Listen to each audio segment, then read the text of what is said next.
Magandang tanghali po sa lahat, Luzon, Visayas, Mindanao, kung saan kayong dako ng mundo po, tayo nagbabalik dito sa aking munting channel, Samuel Soriano TV29, para mag-discuss ulit ng another coins. At ito po ay ating hilig, mangulikta ng baryatis o tayong kolektor. Magandang tanghali po sa lahat ng aking mga subscriber dyan, kung saan kayong dako ng mundo po. Maraming salamat sa lahat ng aking mga subscriber.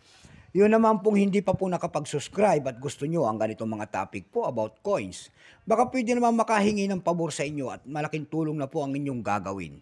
Tulad ng pagpindot ng ating subscribe button, like and share para ma-update po kayo sa mga latest ko pang gagawin mga video po. Ang pag-usapan po natin ngayon ay pera po ng Malaysia, world coins pa rin. Ayan, baka may mga ganito po kayo dyan. Nabaying po tayo sa mga ganitong mga coins, bultuhan po lamang. At hindi pa po kamahalan. Ayan. Bago tayo magsimula sa ating talakeng, kilalanin mo muna natin siya. Issue po Malaysia, Period Federal Elective Constitutional 1963 up to date.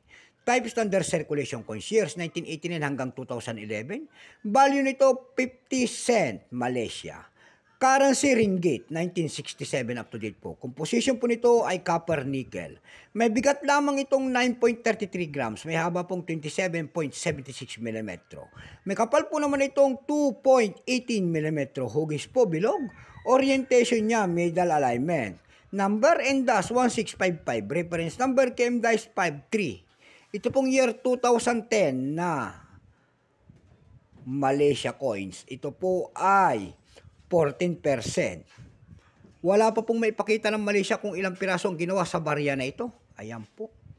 Pero may price na doon sa ating numista.com.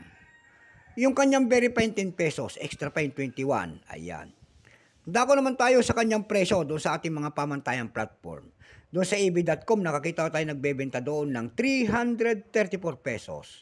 Nasundan ito ng 364 pesos.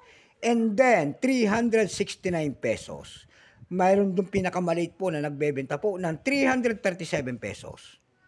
Dako naman tayo sa Carousel PH. Ayan. Sa Carousel PH naman po, nakakita tayo nagbebenta doon ng 180 pesos. Nasundan ito ng 200 pesos. Ayan lamang po ang aking may babaging kanyang presyo. Sagad na. So hanggang dito na lamang po, Luzon, Visayas, Mindanao, kung saan kayo dako ng mundo po. Keep safe po sa lahat and God bless.